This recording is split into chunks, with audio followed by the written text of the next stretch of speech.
Luc 16, 9. Et moi, je vous dis, faites-vous des amis avec les richesses injustes pour qu'ils vous reçoivent dans les tabernacles éternels, quand elles viendront à vous manquer.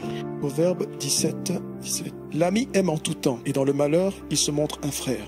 Amen. Donc on est dans les relations amicales. Et aujourd'hui, je vais insister sur les relations amicales qui ne doivent pas aboutir au mariage. Pour ceux qui prient pour leur mariage et qui n'entrent pas dans le mariage, mais qui ne savent pas que l'obstacle à leur mariage, c'est leur difficulté à se faire des amis. J'ai vu dans les échanges qu'on avait quelqu'un qui dit, moi-même je n'ai pas d'amis. Mais en fait, c'est parce que tu n'as pas d'amis que tu ne te maries pas. Il faut développer des relations avec les personnes. Et entre elles, il y aura les meilleurs amis, il y aura les amis simples, il y aura les connaissances, il y aura les camarades. Il y a différentes graduations d'amitié. Et dans le lot de ceux qui sont devenus tes amis, pas forcément ton best friend, mais un bon ami, quelqu'un avec qui tu t'entends, qui va respecter les critères qu'on va décrire tantôt, tu pourras envisager, pourquoi pas, le mariage. Et je l'ai dit précédemment, pourquoi ? Parce qu'une bonne amitié, vous avez déjà vécu tout ce qui est palable de susceptibilité. Vous avez vécu. C'est-à-dire que même quand la personne boude, tu sais lui parler. Tu dis, oh, toi là, arrête tes bouderies là. Et puis on va s'asseoir. Et puis lui aussi, et puis vous avez une manière de banaliser vos colères et vos frustrations. Et ça va vous sauver dans votre foyer. Ok?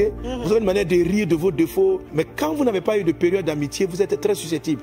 Tu sais, un ami peut te faire des petites choses, des petites vannes, il peut te les faire sans que tu prennes ça au premier degré, quoi. C'est-à-dire que, hey, tu m'as dit que j'ai un vilain front, donc tu m'as jamais aimé. Mon front. Oh, ton ami peut venir te dire, oh, toi, va là-bas, ton front, là, on ne peut pas respirer. Tu comprends? Mais quand il te dit ça, tu sais que ce n'est pas au premier degré, tu ne vas pas prendre ça au sérieux. Tu vois? Mais quand vous n'avez pas eu d'amitié, chaque erreur est prise vraiment au premier degré et si vous rentrez dans le mariage avec ça, ça va vous bousiller. C'est la raison pour laquelle Dieu dit, avant de marier une personne, prenez le temps de vous attacher. Mais pour t'attacher, tu ne vas pas choisir une seule personne unique à laquelle tu vas t'attacher. Tu vois en termes globaux, tu dois... Voilà. Et c'est ce que Luc chapitre 16, verset 9 nous dit, faites-vous des amis. Faites-vous des amis. Faites-vous. Il faut te faire des amis. Alors faites-vous des amis avec les richesses injustes pour qu'ils vous reçoivent dans les tabernacles éternels lorsqu'elles viendront à vous manquer.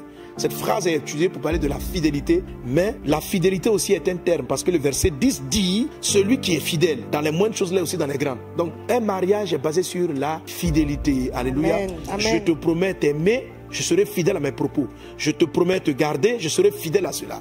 Mais il dit, faites-vous des amis avec les richesses injustes. C'est quoi les richesses injustes? Il y a plusieurs sens qu'on peut donner à cela, mais en fait, c'est ce qui n'est pas forcément pour toi. Mais il faut te faire des amis quand même, pour qu'ils puissent te recevoir dans ce qui sera perpétuel. Donc je vais considérer qu'il y a des amitiés qui sont éphémères, mais il faut te faire quand même des amis. Fais-toi quand même des amis. Fais-toi des amis. Quand ce qui est le plus important va rester, c'est dans ce lot-là, il dit, faites-vous des amis avec des richesses injustes. Pour qu'ils vous reçoivent, c'est-à-dire que dans les tabernacles éternels. Donc c'est un texte qui est relatif à l'éternité, mais tu comprends le principe que si je veux bâtir ce qui est périn, ce qui est long, je dois d'abord me faire des amitiés avec ce qui est temporaire, avec ce qui n'est pas stable pour longtemps. C'est dans le lot de relations, entre guillemets, injustes, c'est-à-dire qui ne va pas être forcément rémunérateur du futur, que je vais finir par démarquer et par trouver la maison dans laquelle je vais vivre. Est-ce qu'on est ensemble? Mais le principe de base de ce passage, c'est se faire des amis. Alléluia. Amen. Jésus cite ça pourquoi? Parce qu'il y a un monsieur qui s'apprêtait à être renvoyé de son travail et qui a profité de son poste d'influence pour se faire des amis. Donc il s'est fait des amis. Et Jésus a loué le travail de savoir se faire des amis. Donc il va, il regarde quelqu'un, il dit, toi, tu devais être à mon patron, mais avec mon pouvoir discrétionnaire, je réduis un peu. Le gars dit, mais vraiment, tu m'as aidé mon frère. C'est ça. Il va prendre l'autre, toi, tu dois combien? Et puis il arrange, et puis il arrange, et puis il arrange un tel. Donc maintenant, il y a au moins plusieurs personnes dans la ville qui l'aimaient bien. Il a commencé à lier de l'amitié. Et puis, il s'est dit, bon, dans tout ce glow-là, il y a au moins un, quand mon patron va me laisser, qui saura m'apprécier et qui va vouloir me prendre. Donc, il connaît mes compétences en tant qu'économe, parce que c'était un économe, et il connaît vraiment l'affection que j'ai pour lui, et il y a un d'entre eux qui va me prendre. Alors, c'est là que Jésus tire la leçon. Faites-vous des amis. Faites-vous des amis.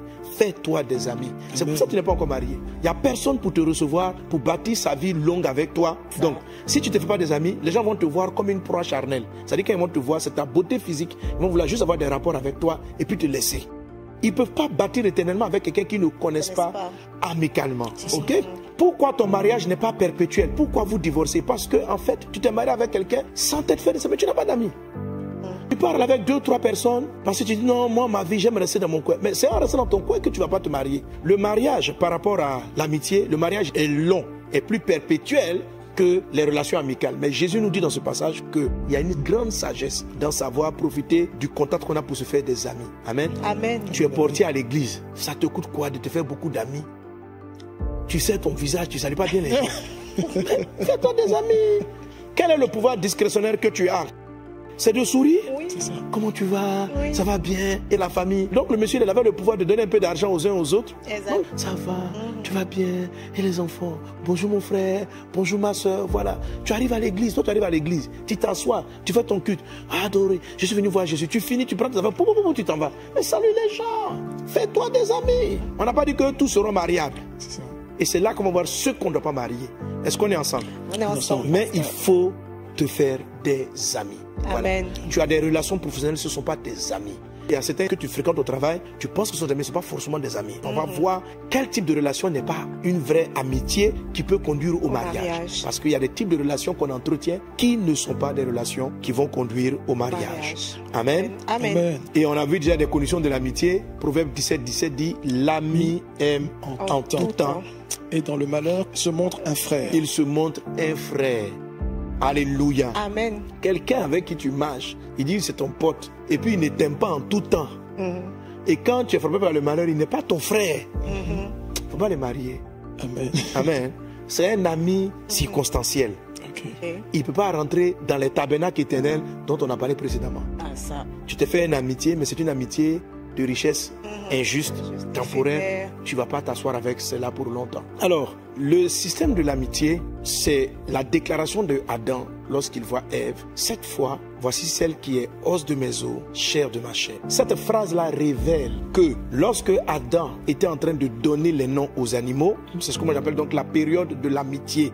Donc lorsque Dieu dit à Adam, il n'est pas bon que tu sois seul, c'est-à-dire, Adam, depuis un moment donné, tu as été avec moi. Je suis ton père, ton créateur. Maintenant, il n'est plus bon que tu sois seul. Donc, quand Dieu dit à Adam qu'il n'est plus bon qu'il soit seul, il va mettre une communion, une relation entre Adam et les espèces animales qui étaient en place. Adam avait pour mission de leur donner des noms, c'est-à-dire de les qualifier. Amen. La période de fréquentation est une période où tu dois apprendre à qualifier les gens. Donc quand je disais c'est un singe, je vais le qualifier. Le nom que je lui donne correspond à sa façon d'être. Des personnes que j'ai rencontrées, des femmes qui avaient des grands amis ou des hommes qui avaient des grands amis, mais certains sont entrés dans le mariage et les mariages vont très mal. Je connais des hommes par exemple, lorsqu'ils rencontrent ce type de femmes qui la trompent constamment. Certains deviennent violents, etc., etc. Donc, ce sont des symptômes et des signes que tu peux voir déjà dans la période de l'amitié, dans la période des cheminements. Amen. Amen. Amen. Alors, si je voulais d'abord même te donner des différentes étapes de l'attachement. Premièrement, c'est des connaissances. Je fais une sélection à l'intérieur. Donc, tu as la période de l'amitié. Et dans l'amitié, il y a des choses qu'on va chercher, qui vont qualifier ou disqualifier. Avec l'aide de la prière. Après l'amitié, maintenant, on va faire le cheminement. Voilà. Le cheminement est une étape d'amitié dans laquelle vous êtes beaucoup plus ouvert parce que vous allez commencer à aborder des sujets relatifs au mariage. Tandis que dans la période d'amitié simple, à part le jour où tu lui fais une avance pour dire je t'aime bien, je veux qu'on aille plus loin, c'est juste on est amis sur des choses de la vie. C'est mon ami on aime bien regarder les matchs de football ensemble. Voilà. On a des points communs. Donc il y a la camaraderie, les fréquentations, tu as la période de l'amitié et une fois que cette période de l'amitié semble aller vers une réflexion au mariage, vous rentrez maintenant dans la phase qu'on appelle le cheminement. Donc là, vous cheminez, mais c'est toujours une phase d'amitié, sauf que on va commencer à aborder des sujets qui sont relatifs au mariage. Deux personnes marchent-elles ensemble sans s'être mis d'accord? Et dans la période du cheminement, il y a des questions auxquelles vous devez répondre dans la partie du cheminement qui sont très importantes, qui vont vous marquer si cette relation-là peut continuer jusqu'aux fiançailles.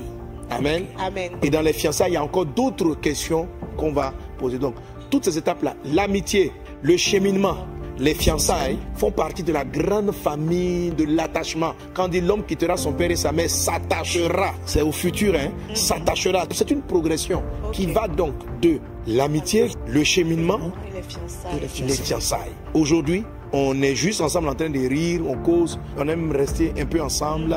Et avec ces personnes-là, maintenant, on va très vite discerner par le Saint-Esprit. Le Saint-Esprit est ton guide premier. Amen. Tu dois faire très attention à ce que l'Esprit de Dieu Seigneur te dit. Tu dois beaucoup prier et c'est là qu'intervient ton don. Tu ne connais pas une personne. L'apôtre Paul dit dans le livre de 2 Corinthiens que désormais nous ne connaissons plus personne selon la chair. Nous devons les connaître selon l'Esprit. Donc la chair ne doit pas être un élément.